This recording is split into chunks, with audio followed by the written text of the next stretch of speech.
astronomía, no, voy a estadística. ¿Pero qué vas a hacer ahí? Pues hacer las cosas bien. Entonces, ahora que regrese voy a tratar de empezarnos a motivar que pregunten, sobre todo, ya no hablemos del astrónomo investigador grande, porque el Instituto de Astronomía, la mayoría de los investigadores son grandes. ¿A qué me refiero con esto? No es por hacer discriminación ni nada. Lo que pasa es que los astrónomos de edad grande ya están como muy... Sí, y están así, no, son cuadrados, o sea, no se quieren abrir, usan los mismos métodos porque dicen que les han funcionado toda la vida, no se quieren ir más allá. Los estudiantes, yo cuando estaba ahí les decía, pero aplica esto, no, es que a mí no me interesa, lo sabes tú, hazlo tú, yo no, yo nada más quiero que me des el resultado. Y dices, ¿qué pasó, no? Entonces, igual, los estudiantes también están en una actitud medio complicada. Pero eso es triste, al menos es lo que yo he visto en México. En Estados Unidos, lamentablemente, la situación es completamente distinta. Ahí sí, los astrónomos están empezando a hacer más cosas de estadística bien aplicada, ¿no? Pero todavía hay que hacer mucho más, ¿no? Bueno, voy a terminar esta parte hablando de algunas controversias que hay en este sentido. Con mecánica cuántica sí se utiliza cierta parte de esto, mucha matemática, pero sí se utiliza. Exacto, por las funciones de distribución. Pero, porque hablan de la distribución de Fermi, de que no sé qué, los bosones, que no sé qué. Pero no es mucho. Mucha gente confunde mecánica estadística y estadística es lo mismo. No.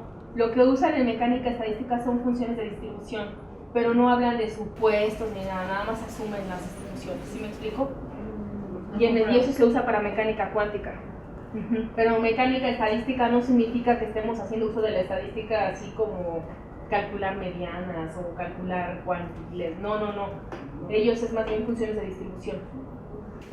O sea, partes de eso para los modelos. ¿Qué has hecho con los trabajos que últimamente has hecho con las cantidades muy grandes de información? Porque supongo, como ahorita también tú comentaste, que es demasiada información la que hay. ¿Y qué has hecho tú o cómo has resuelto ese problema cuando aplicas este tipo de técnicas estadísticas? Muy buen punto. Me pongo a llorar. En serio.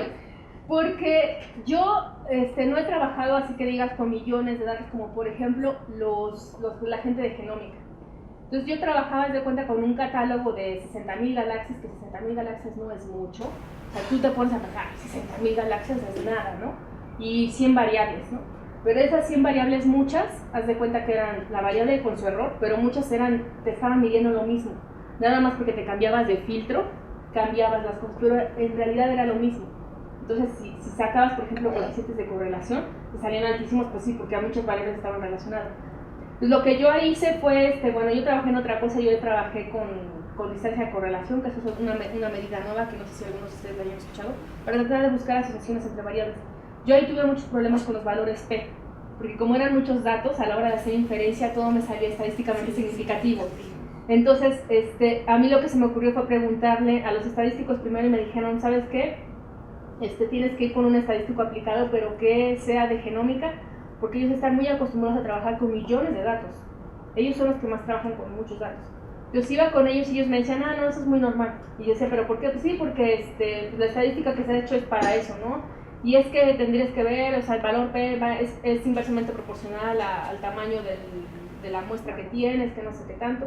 Pero nunca me supieron dar una referencia válida. Me dijeron que era algo como en la práctica, pero que nadie se ha puesto a hacer así como teorías o asintóticas, o no sé cómo llamarle, para ese sentido. Entonces esa es una de las cosas que, por ejemplo, yo tengo problemas. Incluso hasta el software computacional te puede tener. Exacto, inclusive R a veces tiene ese problema. Bueno, entonces aquí está, les digo, hay una avalancha de datos, tenemos un montón de datos. Ahí les pongo más o menos el tipo de cosas que tenemos. Tenemos catálogos, tenemos 10 a la 9 catálogos de objetos, o sea, tenemos un montón de catálogos que trabajan con surveys en diferentes frecuencias. Tenemos catálogos de galaxias, tenemos más de 10 a la 3 muestras caracterizadas de estrellas y galaxias con un montón de parámetros, de variables que se les están midiendo. Tenemos de 10 a la 2 a 10 a la 6 imágenes y espectros de todos los objetos, o sea que por datos nadie se va a quejar, o sea, tenemos muchísimos para regalar, ¿no? De un cuate que se llama DIFT. un astrónomo. Resulta que cuando estamos trabajando con galaxias hay un parámetro que se llama Z, significa el corrimiento al rojo. Ese parámetro les dice qué tan lejana está la galaxia de nosotros, ¿no? Entonces ese parámetro les dice si la galaxia se está acercando o se está alejando. En pocas palabras les está diciendo si esa cosa quiere decir que el universo se está haciendo otra vez cada vez más grande o se está contrayendo, como muchos dicen. Entonces el parámetro Z en cosmología para galaxias es bien importante. En principio esta Z puede tener cualquier valor, no hay un límite para ese valor. Obviamente el límite pues es la velocidad de la luz según la teoría de la relatividad especial, y si somos fervientes creyentes en eso, pues sabemos que nada se puede mover más lejos que eso, ¿no? Entonces ese sería nuestro límite nada más, ¿no? Este astrónomo hace bastantes años reportó, y además estos astrónomos este astrónomo es reconocido, ¿no? O sea, en su momento era de los buenos. Dijo que estos corrimientos, o sea, estas zetas estaban en una especie como de paquetes, o sea, cuantizados de alguna manera, ¿no? ¿Esto qué quiere decir que estaban empaquetados estas cosas? Bueno, decía que estas zetas tenían ciertas preferencias, ¿no?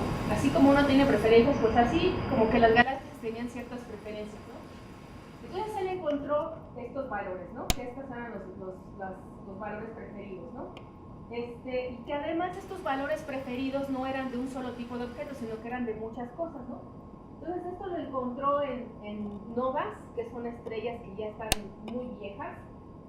Los encontró en una nube que se llama de Magallanes, que es uno de los objetos astronómicos más estudiados, en galaxias cercanas a esta nube, en movimientos galácticos dentro del grupo local, o sea, el grupo de la Vía Láctea, otras más cercanas, en otros cúmulos de galaxias, en fin, los encontró en principio en muchos lados. Ajá. Entonces decía, sí, encontré esto, ya encontré que esto está cuantizado, y como toda la palabra cuantizado tiene mucha resonancia en física, pues entonces con boom, ¿no? Pues imagínense. Entonces esta es una imagen más o menos de lo que se supone de lo que él esperaba. Entonces, estas fueron de las cosas que vio. Entonces había aquí, este es el número de cuentas contra los intervalos, contra los bins, ¿no? Es un bill histograma de frecuencias, ¿no? Las diferencias en los corrimientos al rojo para galaxias dobles, en lugar de seguir la distribución esperada, que es la línea punteada, decía esta persona, este astrónomo, que bueno, en lugar de ser esta línea punteada, caían en ciertos paquetes, en ciertos intervalos, en ciertos bins. Resulta que estos bits él encontró que fueron de esta cantidad, ¿no? De 72 kilómetros por segundo. También aquí encontró ciertas cosas, ¿no? Líneas punteadas, representan las bandas donde se distribuyen estas cosas. Estos son corrimientos al rojo, esta es otra galaxia, el cúmulo de la coma. Entonces, igual encontraba, según estaba mostrando cierta evidencia, ¿no? ¿Qué estadística usó para hacer semejante aseveración este tip? Bueno, él cuantificó la significancia de la periodicidad que él estaba encontrando según observacionalmente, como la razón de entrada entre salida. La entrada él la contaba como el número de puntos que están entre más y menos 0.25 de fase cero, así créanmelo, y los que están fuera, pues obviamente los que no pertenecen a este conjunto, ¿no? Él utilizó esa razón, hizo las cuentitas. Para una muestra de cierto tamaño n, hace su prueba de significancia usando análisis de combinatorio, así tal cual, combinaciones, ¿no? O bien utilizó una simulación de Monte Carlo. Calcula el espectro de potencias, utiliza una probabilidad decreciente, derivada en ensayos tipo Bernoulli. Eso es más o menos su estudio estadístico, pero resulta lo siguiente, bueno, este análisis no establece el periodo exactamente de 72 kilómetros por segundo. Ahí hizo las cuentas raras, ¿no? Resulta que el periodograma que él estaba analizando tiene muchos picos que además no se distinguen bien, están separados, o sea, hay una estructura claramente aperiódica y dispersa. Como se dieron cuenta en los bins, los que se pudieron dar cuenta, se veía un bin acá, se alejaba otro bin, o sea, está completamente raro, como si fuera accidental y no algo que realmente estuviera ocurriendo. El estadístico que él está usando, entradas entre salidas, pues aparte de ser medio malón, ustedes saben que cuando ustedes proponen un estadístico, pues hay que ver cómo se distribuye ese estadístico para hacer las pruebas de diferencia correspondientes. Pues resulta que el estadístico él decía que se distribuían según las leyes de la combinatoria, lo cual tampoco es así como que muy confiable, ¿no? Y además tampoco lo verificó, nada más dijo, pues se me antoja que sea así, pero nunca lo verificó. Esto hizo que hubiera un amplio, muy rango de valores, y entonces hicieron las cosas mal, ¿no? Resulta que entonces por estas pequeñas inconsistencias, pues entonces esto que esta persona argumentaba, que todo estaba cuantizado, pero resulta que está medio chafa, y entonces pues hay que hacer un análisis más riguroso, ¿no? Si en realidad alguien se atreve a analizar estos datos desde un punto de vista más formal, más decente, pues quizá esta cosa de la cuantizada pues nada más fue pura llamarada de pétate, como dice vulgarmente, fue pura vacilada. Y a lo mejor, si realmente ya un análisis estadístico que a alguno de ustedes se le ocurriera hacer y lo hace decentemente y lo hace bien, y efectivamente comprueban que sí está cuantizados estos paquetitos, pues entonces todo lo que tenga que ver con astronomía extragaláctica va a temblar. Entonces ahí pueden hacer teoría astrofísica buena, ¿no? Y mucha gente va a temblar, ¿no? Otra controversia.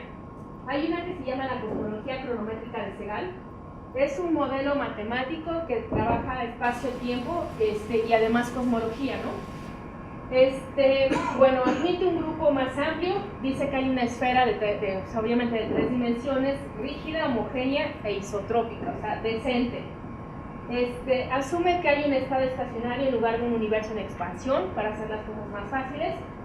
Dice que los corrimientos al rojo, como les repito nuevamente, todas estas cosas tienen que ver con cosmología porque tiene que ver con la expansión del universo. Dice que estos corrimientos ocurren porque estamos hablando de diferentes espacios métricos y diferentes, por supuesto, diferentes distancias con las cuales estamos midiendo las galaxias, no por una cuestión física. Resulta que ya les había comentado al principio, hay una radiación cósmica que hay en el universo, y esto por cuestiones de la formación del universo, es un remanente de energía que está ahí, ¿sí? Entonces esta persona lo que dice, bueno, pues la radiación cósmica no la puedo quitar, voy a decir que son residuos de luz que se ha propagado por mucho tiempo y que ahí está, ¿no? No me va a hacer nada, ahí está, no la voy a quitar. Y dice que los espectros de rayos X son efectos del corrimiento al rojo sobre cuasares, ¿no? Que son los objetos más lejanos del universo. Bueno, ¿qué comentarios hay al respecto de esta controversia? Bueno, omiten la consideración de que las luminosidades galácticas tienen distribuciones no gaussianas. Para todo lo que les platiqué, bueno, esta persona asumió que todo se comportaba de manera normal, pero eso no es absolutamente cierto. Desde entrada y supuesta la normalidad se está violando despiadadamente, ¿no? Además, calcula el diagrama de Hubble. El diagrama de Hubble les dice los de las galaxias, las posiciones y demás, y les habla de los colores y de los brillos, en fin, es una cuestión astronómica. Él calcula el diagrama para galaxias más brillantes que 14, m es la magnitud de la galaxia, las agrupa en intervalos que son independientes de la función de luminosidad, y eso está mal, porque eso siempre va a ocurrir, ¿no? ¿Qué otra cosa pasa con esta persona, no? Bueno, que hizo una muy mala selección de muestras, eso está de entrada está mal. No utilizó efectos de clustering, o sea, de agrupamiento, no se preocupó por movimientos peculiares, no hizo correcciones a los datos, o sea, hizo un montón de cosas mal, ¿no? Entonces, lo que él decía que era por cuestiones métricas, matemáticas muy sofisticadas, resulta que pues se puede tambalear porque su análisis estadístico es medio malo. Esta está más divertida. Esta es la tercera controversia, es la longevidad de las civilizaciones de Gott.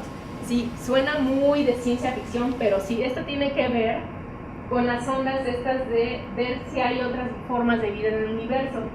Aunque los astrónomos lo nieguen, hay cierto sector de la población astronómica que les gusta hablar y pensar sobre la posibilidad de encontrar vidas en otro planeta que no sea la Tierra. No es Jaime Maussan, esto es en serio. Porque no sé si ustedes escucharon hablar algún día de Carl Sagan, un astrónomo buenísimo, aparte de excelente divulgador de la ciencia, excelente investigador de unos artículos buenísimos, tuvo la desgracia y la ocurrencia de morirse muy pronto. Pero él era de los que trabajaban en estas cosas de buscar vidas en otros lugares, pero lo hacía de manera seria. Entonces, bueno, hay una ecuacioncita que ustedes pueden checar ahí. Es una ecuacioncita que se llama, tiene que ver con términos de vida y demás. No me acuerdo exactamente el nombre de la ecuación, pero es una ecuación que tiene un montón de términos y ustedes le ponen los términos, son aditivos además, tantos como a ustedes se les pegue la gana, ¿no? Y ustedes ya verán cómo lo interpretan. O sea, lo que voy es que para ver la existencia de otras formas de vida, pues ustedes tienen que preguntarse por principio de cuentas el número de estrellas que hay, pero no cualquier tipo de estrellas. Si estamos pensando en buscar vida y somos un poquito ambiciosos y a la vez no tanto, me refiero que la vida como la conocemos aquí en la Tierra, entonces si la Tierra está albergada por el Sol, pues lo que uno esperaría es decir, bueno, de entrada voy a buscar cosas que se parezcan al Sol. Entonces voy a ver cuántas estrellas encuentro con esas características, que tengan esa temperatura, ese tamaño, esa masa, bla, bla, bla. Pues las cuento. Supongamos que las podemos contar. Bueno, ya una vez que las contamos, nosotros podemos decir, bueno, quiero ver cuántas de esas estrellas realmente pueden formar planetas como la Tierra, o al menos, si no tienen las características exactamente de la Tierra, más o menos que tengan una órbita parecida a la Tierra. ¿Por qué? Porque la órbita de la Tierra, así como está, pues permite que tengamos, por ejemplo, estaciones, ¿no? Y eso es importantísimo para la vida. Entonces, de entrada, pues pedimos esas cosas, ¿no? Lo que más podríamos agregarle a esta ecuación, bueno, el número de planetas habitables en la galaxia, fracción de planetas tipo Tierra que formarán vida, que los biólogos le llaman autorreplicante, para decir que sean bacterias. O sea, lo mínimo que pedimos que sean bacterias, pero le llaman autorreplicante para que se oiga más elegante, ¿no? Fracciones de esas formas de vida que evolucionaran especies inteligentes, o sea, humanos. Bueno, y eso de que inteligentes habría que cuestionarlo un poco. Pero bueno, pensamos en que estamos pensando en humanos, ¿no? También fracciones de estas especies que van a ser capaces de desarrollar tecnología con la que se van a poder comunicar al espacio, o sea, radiotelescopios. ¿Cuánto tiempo van a durar estas civilizaciones?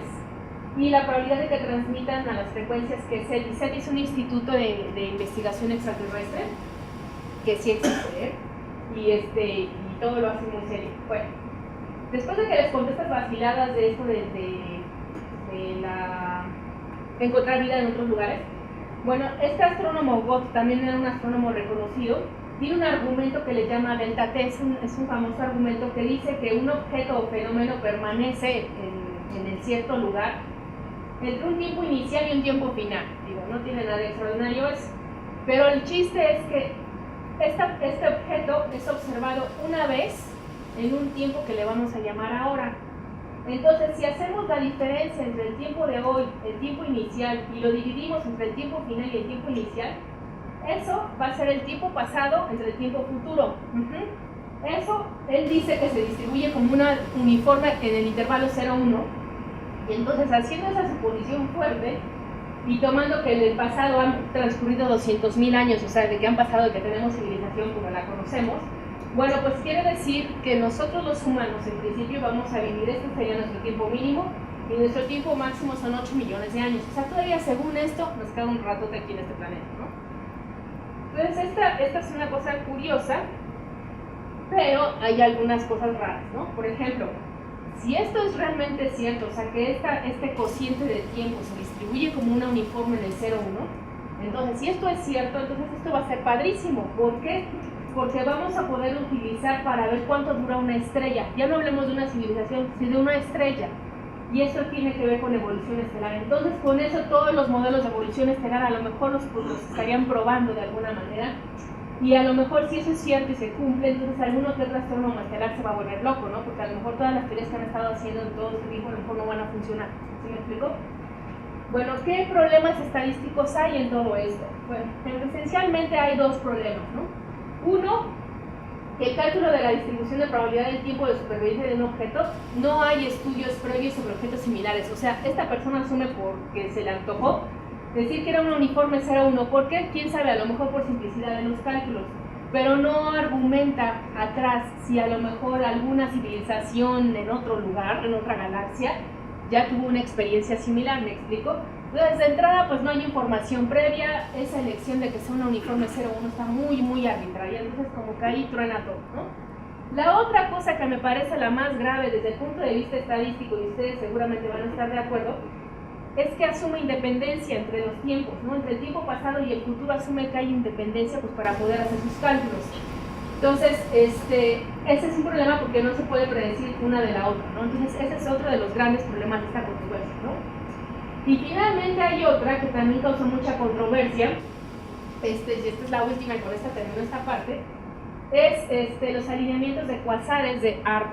ARP también es un astrónomo reconocido, de hecho tiene su página de internet, ha sido objeto de entrevistas, ha salido en muchas cosas, le encanta al señor andar mostrándose en público, ¿no? Ahora, no sé qué tan aceptado sea dentro ya de la sociedad astronómica formal, ¿no? A lo mejor ya no lo quieren, pero el señor se sabe vender, ¿no? Este señor también, para causar controversia, les digo, quieren causar controversia, métele a cosmología, ¿no? Porque si estás hablando de origen del universo y demás, pues ahí la gente le encanta inventarse todas las locuras que ustedes quieran, ¿no? Bueno, esta persona, bueno, en los años 20 decían que el universo comenzó en un estado comprimido, luego explotó, que es lo que se le conoce como Big Bang. Hay unos que están de acuerdo, otros no, pero eso no es objeto de este cursito. Bueno, el universo empezó en un estado estacionario con las mismas condiciones que se observan en la actualidad. Más tarde, 45 años más tarde, se descubrió la radiación cósmica de microondas y entonces eso de que todo había sido estacionario, tronó, ¿no? Bueno, ¿cuál es la evidencia observacional que los astrónomos tienen para poder decir, bueno, esto es cierto, ¿no? Bueno, resulta que ustedes miden y resulta que hay muchos elementos ligeros. Ajá. La existencia de elementos ligeros en el universo, o sea, hidrógeno, apoya la idea del Big Bang, o sea, que todo salió del Big Bang, ¿no? Bueno, esto es lo que se conocía en los 20. Bueno, este señor salió en los 70, creo, y dijo que varias galaxias y cuasares, porque les digo, los cuasares son los objetos más lejanos, con altos corrimientos al rojo, o sea, los que están hasta muy lejos, dice, no están extremadamente distantes ni tampoco se están alejando debido a la expansión del universo. Él dice todo lo contrario, bueno, no están lejanos, sino que más bien están cerca y además están siendo expulsados por ciertas galaxias, ¿no?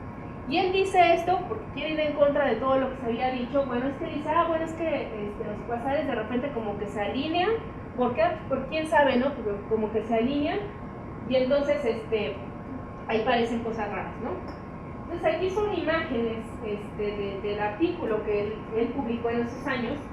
Aquí son cuasares y entonces aquí, bueno, aquí no alcanzan a verlos de hasta atrás, pero aquí son tres galaxias, cuasares, radiocuasares que están alineados. Ajá. Pues sí se ve claramente, ustedes trazaron una línea recta, se ve claramente eso, ¿no? Igual acá, aquí tienen una galaxia y aquí tienen todos estos puntitos, más o menos, digo, aunque salgan estos no importa, pero ustedes pueden ajustar más o menos una línea recta, ¿no?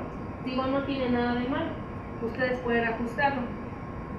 Resulta que esta es una imagen real de otra región de cuasares. Entonces él dice, bueno, este es un cuasar con una cierta distancia, esta es otra, aquí tengo otra y aquí tengo otra. Entonces como que igual se ven alineadas, ¿no? Entonces como que parece que no es accidental, parece que sí es cierto, o sea, parece que sí hay evidencia observacional de este hecho, ¿no?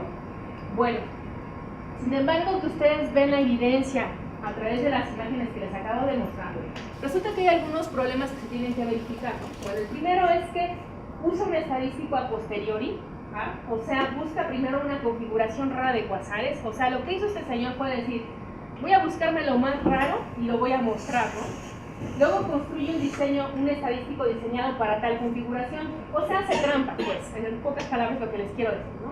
O sea, ve algo raro, ve otra cosa rara, y pues como que se lo ajusto, ¿no? Y ya, entonces, eso quiere decir que cuando él diseña su estadístico de prueba para esas cosas, pues está diseñado per se, o sea, está diseñado para esos casos patológicos. En consecuencia, si ustedes lo aplicaran a otros casos, pues quiere decir que entonces la probabilidad de valor P que ustedes van a obtener, pues evidentemente va a ser muy bajo. ¿Por qué? Pues porque les digo, él construyó la prueba pensando en ese caso patológico específico, ¿no? ¿Qué otra cosa hay? Bueno, que no hay independencia en la búsqueda de rayos alrededor de la galaxia. Esa es otra cosa importante, lo de la independencia. Sobreestimó la significancia del número esperado de asociaciones quasar-galaxia. Tiene un limitado repertorio estadístico, temo decirlo, será un astrónomo muy importante, muy bueno, habrá hecho artículos muy buenos, pero pues todo se traduce a hacer conteo, combinatoria y se acabó. Digo, no es que esté en contra del conteo, digo, sabemos todos perfectamente que si no sabemos contar bien, pues nuestros cálculos de probabilidad están mal, ¿no? Pero bueno, por lo menos que le hubiera metido un poquito más de coco, ¿no? Le hubiera metido más cosas, ¿no? ¿Qué otra cosa hay aquí? Bueno, a lo mejor no todo es malo, a lo mejor lo que él está encontrando es absolutamente cierto, pero a lo mejor esa asociación que está encontrando, que se estén alineando estas cosas, pues a lo mejor sí existe, a lo mejor es un mero accidente de la naturaleza, a lo mejor así pasaron, pero pues la cosa también es encontrar un significado físico a las cosas. Digo, también es otra prueba de que, bueno, sí necesitamos la estadística, hacemos las cosas bien, pero también nosotros tenemos que ser capaces de darle una buena interpretación y que nos la crean, ¿no? Porque si no, pues no tiene chiste, ¿no? Bueno, entonces, con esto termino esta parte, pero no se vaya, todavía sigue lo demás, ¿no? Entonces esta fue la introducción a esta parte. Entonces, ¿tienen alguna pregunta?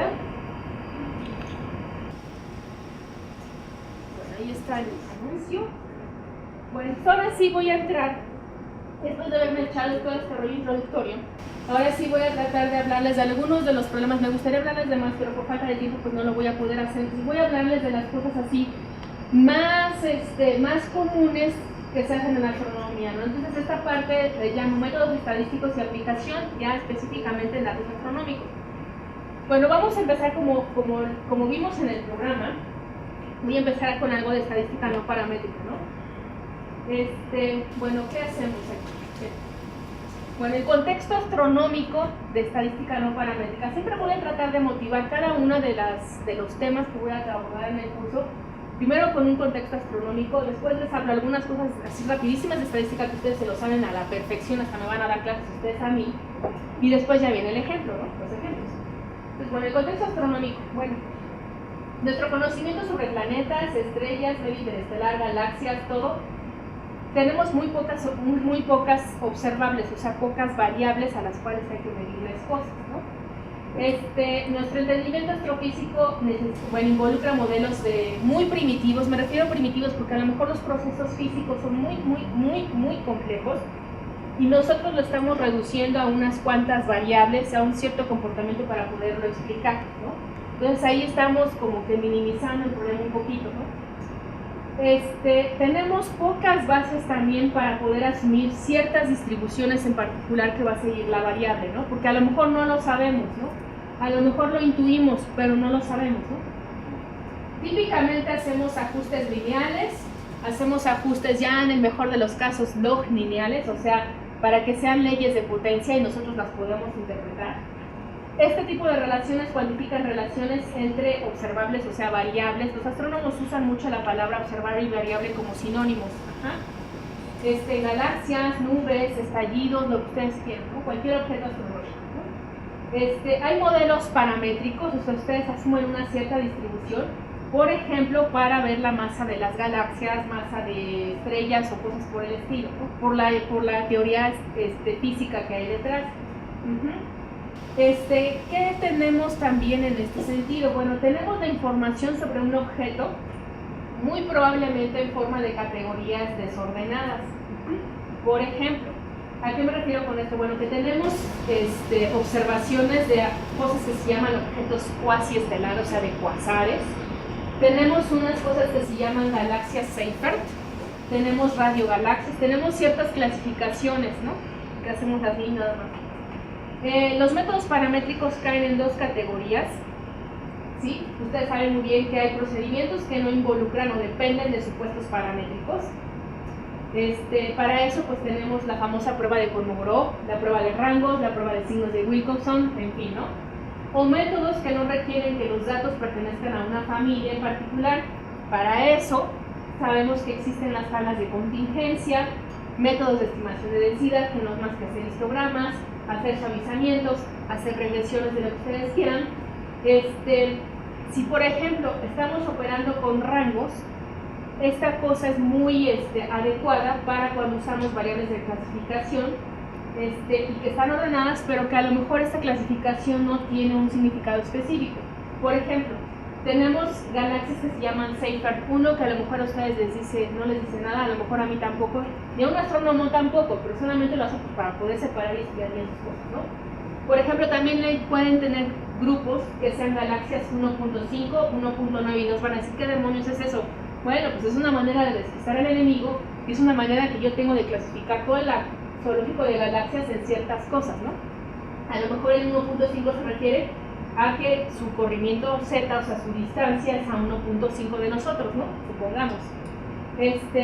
Si estamos hablando, por ejemplo, de estrellas y cómo evolucionan estas a lo largo del tiempo, pues entonces una manera fácil, en lugar de decir como nosotros en las edades, bueno, tengo una edad de 0 a 5 años o lo que sea, los astrónomos luego es muy difícil, en cuestiones de edades es muy difícil hacer una clasificación. Entonces lo que la gente regularmente hace en evolución estelar es decir, bueno, tengo estrellas de clase 0, clase 1, clase 2 y clase otra 2. ¿Qué es eso? Pues quién sabe, ¿no? Pero solamente Dios lo entiende, ¿no? Es una manera así como de separar a las estrellas por sus edades, ¿no? Bueno, tenemos aquí problemas univariados, tenemos la prueba de Kolmogorov. Esto es rapidísimo, ustedes se la saben. Es la distancia máxima entre la función de distribución empírica y el modelo que ustedes están proponiendo. El estadístico de prueba se ve así. Bueno, sabemos que la regla de decisión en este caso es que un valor grande de este estadístico rechaza la hipótesis nula, que en este caso sería que fueran las distribuciones iguales, a un nivel de significancia alto, ¿no? Son cosas que los astrónomos no hacen formalmente, sino que las dan por hecho. El alfa ni siquiera saben qué es, les digo, el p-value tampoco saben qué es, o sea, no saben nada. Para n grande, cuando n es muy grande, entonces el estadístico se distribuye así, el valor crítico sería así, y bueno, no me voy a tener más en esto, pero bueno, ¿para qué usamos regularmente? Y bueno, ustedes me podrán decir más. El uso común de este estadístico es para evaluar la bondad de ajuste de un modelo, o sea, para validarlo, ¿no? ¿Qué limitaciones tiene este estadístico? Aunque los astrónomos lo usan mucho, tiene ciertas limitaciones, ¿no? No está libre de la distribución, así que la tabla de valores críticos no es válida si los parámetros fueron estimados a partir de los mismos datos. La distribución del estadístico no se conoce previamente. Las probabilidades se calculan mediante bootstrap o similares, y sabemos lo que significa ser bootstrap. La prueba es en sí la diferencias entre dos funciones de distribución empíricas, una distribución empírica o una función o sea, una función estimada y el modelo, ¿no? O sea, sabemos que tienen esas limitaciones. ¿Qué otras pruebas existen? Bueno, tenemos la prueba de Anderson-Darling, que es una medida ponderada del estadístico de Kramer. Es de expresión matemática. En principio este estadístico es mejor que Kolmogorov bajo ciertas circunstancias. Tenemos una medida robusta para la localización, que es la mediana, ustedes lo saben perfectamente. Los astrónomos siempre cuando tratan de localizar a su distribución utilizan como siempre a la media. Entonces, cuando a un estadístico le preguntan si el estadístico responde mejor utiliza la mediana, el astrónomo no entiende por qué usar la mediana y están aferrados y siguen usando la media, ¿no?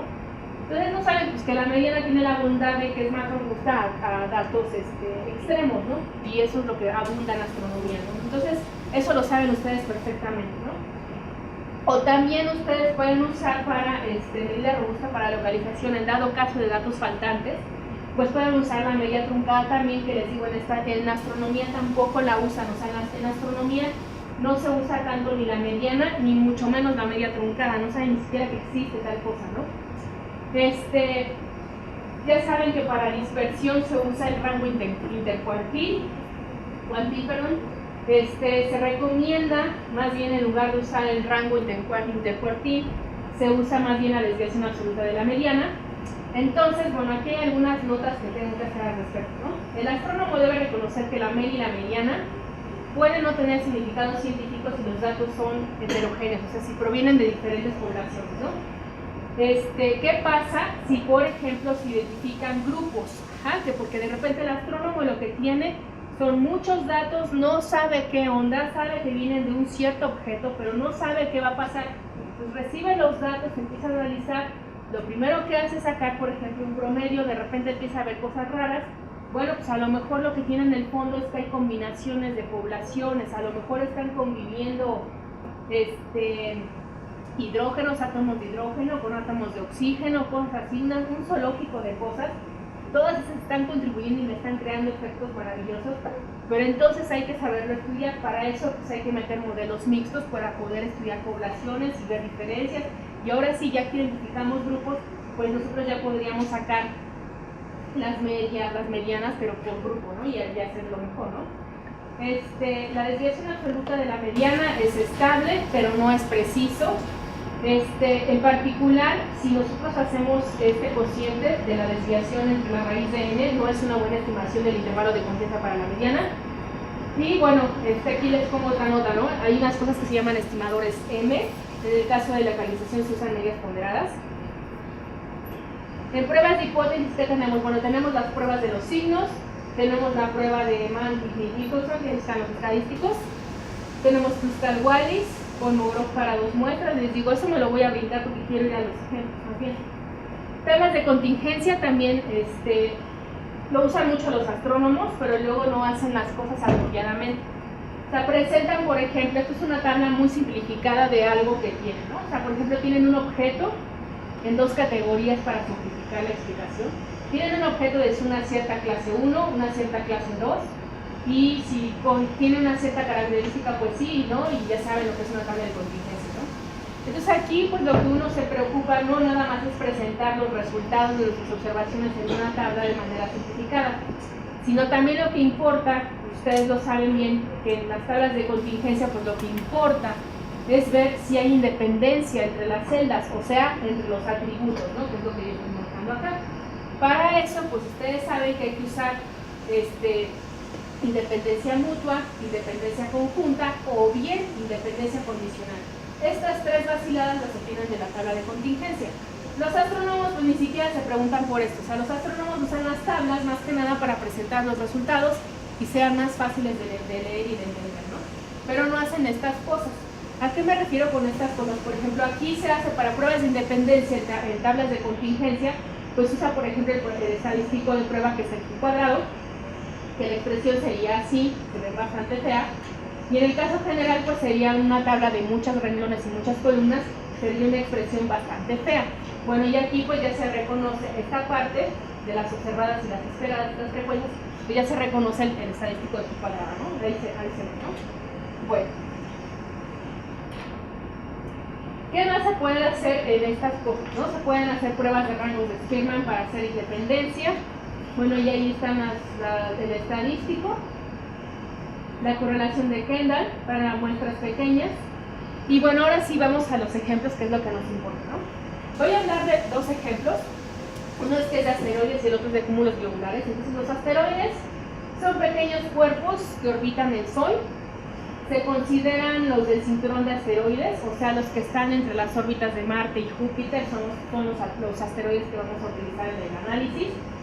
¿Por qué importa este ejemplo de asteroides? Bueno, porque los asteroides luego nadie los pela. ¿Y por qué son importantes? Bueno, porque las propiedades que nosotros veamos de los asteroides sirven para entender qué pasó durante la formación de los planetas. No estamos hablando de la formación del universo, eso ya es mucho. Estamos hablando de lo que pasó en nuestro sistema solar, ¿no? Entonces, es bien sabido que los asteroides son como remanentes de cosas que nunca se pudieron juntar, o sea, que formaron un planeta, sino que por alguna razón quedaron abandonados y quedaron por ahí viajando en el espacio, ¿no? Entonces, por eso es importante estudiar los asteroides. Hay diferentes tipos de superficies, hay unos de roca sólida, otros de roca porosa, hay otros de hielo, tienen diferentes composiciones, por lo tanto, los que nos va a interesar es saber las mediciones de la densidad de los asteroides. Vamos a ver que tenemos datos de 28 asteroides y la densidad de estos y los errores de medición de la densidad de los asteroides. El otro ejemplo que vamos a ver es el de cúmulos globulares. Los cúmulos globulares es una colección de muchísimas estrellas. Estamos hablando del orden de 10 a la 4 hasta 10 a la 6. Están concentradas estas estrellas como en una especie de esfera y es distinta al campo de estrellas. ¿Cómo van a diferenciar un cúmulo de lo demás? Pues que van a haber un montón de estrellas ahí juntadas y las demás ahí dispersas. Entonces ahí cuando encuentran ese montón, entonces se imaginan que ese montón es una especie de esfera y es lo que van ustedes a estudiar, ¿no? Si ustedes conocen las propiedades de estos cúmulos, también son importantes porque les ayuda a entender la formación estelar, qué pasó con las estrellas, cómo se formaron. Hay estrellas que son caníbales, o sea, se comen unas con otras, crean o no, no nada más sucede con las plantas y con los humanos, también con los objetos astronómicos. También nos ayudan a ver la estructura de la galaxia, eso también es importante, ¿no? ¿Qué vamos a ver de los cúmulos globulares? Pues las luminosidades tienen un cierto perfil. Bueno, el pico de la función se usa para determinar las distancias que tenemos hacia estas galaxias, ¿no? Y bueno, ahí hay una especie de truncamiento. El otro ejemplo que vamos a ver es el de poblaciones protoestelares. Son estrellas muy jóvenes que se encuentran distribuidas alrededor de nubes. Tienen diferentes edades, que fue lo que les comenté. Aquí están las edades. Hay desde la clase 0 hasta la clase 3. Cada una tiene más o menos una edad aproximada, pero aparte de eso hay una cosa importante. Cada clase está bien caracterizada. ¿Por qué? Porque lo que ustedes están observando tiene diferentes características. ¿A qué voy con esto? Bueno, que tienen, las primeras estrellas tienen un disco que se llama la acreción, o sea que siguen formando, siguen creciendo estas estrellitas. Tienen una cosa alrededor que se le llama una envoltura. Después van haciéndose más viejecillas y tienen un disco más choncho. Después tienen una cosa que se llama clase 0, que están así como que en Ni-Fu Ni-Fa. Hay otra fase que se llama Tetauri, que es también conocida. Después tienen disco externo y después simplemente ya no tienen disco. Cuando llegan a esta última fase, la clase 3, que no tienen disco, quiere decir que es una estrella completamente formada. Y ya de ahí para adelante, ¿no? Hasta que se muera, ¿no? ¿Y cómo se muere? Pues explotando, generalmente, ¿no? ¿Qué pasa también? Bueno, estas estrellas también, estas poblaciones, van a lanzar mucho material a grandes velocidades.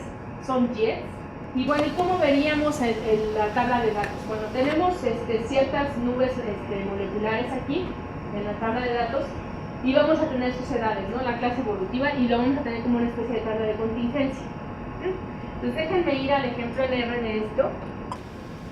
Bueno, aquí está la gráfica de los datos de los asteroides, y bueno, esta es una manera, digo, es una gráfica muy simple, pero es importante por lo siguiente. Bueno, aquí, estoy poniendo sobre el eje vertical los nombres de los asteroides y sobre el eje horizontal la densidad, o sea, ahí nos puede decir de qué material son estos asteroides. Y bueno, ahí vemos los 26 puntos en una gráfica de puntos tan sencilla que ustedes pueden hacer en R, ¿no? Bueno, entonces, ¿qué más podemos ver? Bueno, pues vamos a ver qué onda con la densidad, porque eso es lo que nos está importando, ¿no? Entonces, lo podemos ver también de esta manera. Es una gráfica de dispersión simplemente entre los asteroides. Ya no les estoy poniendo las etiquetas de los nombres. Y bueno, la densidad, y así es como se ven, o sea, como que no se ve nada, ni un patrón, se ve todo como si fuera aleatorio, o sea, no vemos absolutamente nada aquí. ¿Horizontalmente qué es? Es el número de asteroides, o sea, es el orden en que lo estoy graficando. Acá no tiene el nombre. Aquí ya no se ve. Sí, pero aquí nada más lo estoy poniendo. Estoy graficando nada más la densidad. Bueno, entonces queremos graficar también, como ustedes vieron en la tabla de datos, tienen errores de medición estas densidades. Entonces, pues hay que graficar estas cosas en R.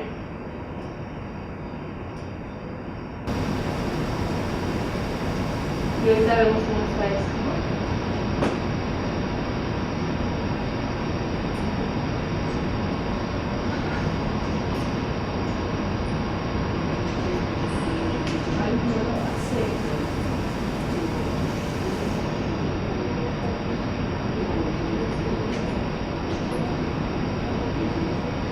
después de la introducción en Luis. ¿Esa librería es especial de No. para hacer gráficas? Ajá, sí. Pero una de las cosas, esa librería que les mostré, y después ya van a tener el script, esa librería lo que les hace es que hay dos maneras de graficar los errores. Y es que a lo mejor a ustedes les parece muy obvio, pero es que luego la mayoría trabajan en cosas sociales y ahí no hay barras de error. Y aquí sí. Entonces una manera es hacerlo con la función segmentos, que bueno, ahí lo van a ver, y la otra es con esa librería. Esa librería tiene la función de AirBar y directamente te grafica las barras de incertidumbre de cada cosa. Entonces aquí se puede observar lo que yo les había mencionado, ¿no? Cada observación tiene diferentes barras de error, no están tan homocedástico el asunto, ¿no? Entonces eso causa muchos problemas. Ustedes ven que algunas prácticamente no tienen nada y tienen otras que tienen muchísima variabilidad, ¿no? ¿Cómo quieren esas predicciones de error? No lo sé, porque yo no tomé los datos. No sé si sea con algún modelo, porque es una densidad. Entonces, ¿cómo mides la densidad de un asteroide? No sé si estén tomando una muestra que hayan sido capaces, que a lo mejor son 26 datos, porque están de acuerdo que entre Marte y Júpiter no va a haber 26 asteroides, hay muchos más. Quizás sean 26 asteroides a los que sí les han podido medir esas propiedades. Entonces, si le están midiendo la densidad así tal cual, con una muestra o lo que sea, a lo mejor con imágenes o algo, a lo mejor esos errores se deben precisamente, si están haciendo el cálculo con alguna formulita, a lo mejor es la expansión de eso, o a lo mejor es por algún instrumento. Desconozco cómo hayan obtenido las mediciones. Ahí está, ¿no? Bueno, entonces ya estoy agotada de tiempo. Entonces, bueno, mañana continuamos porque nos tenemos que ir a otro lado. Entonces, pues mañana continuamos con esto y vamos a seguir viendo muchas más cosas. Espero que no se hayan aburrido y lo encuentren esto lo suficientemente entretenido. Les digo, voy a pasar la información a los organizadores para que ya la suban a la página y ya puedan bajar los scripts y las presentaciones. Entonces, pues muchísimas gracias por su atención y entonces, pues nos vemos mañana los que todavía sigan entusiasmados con este asunto. Gracias. Gracias.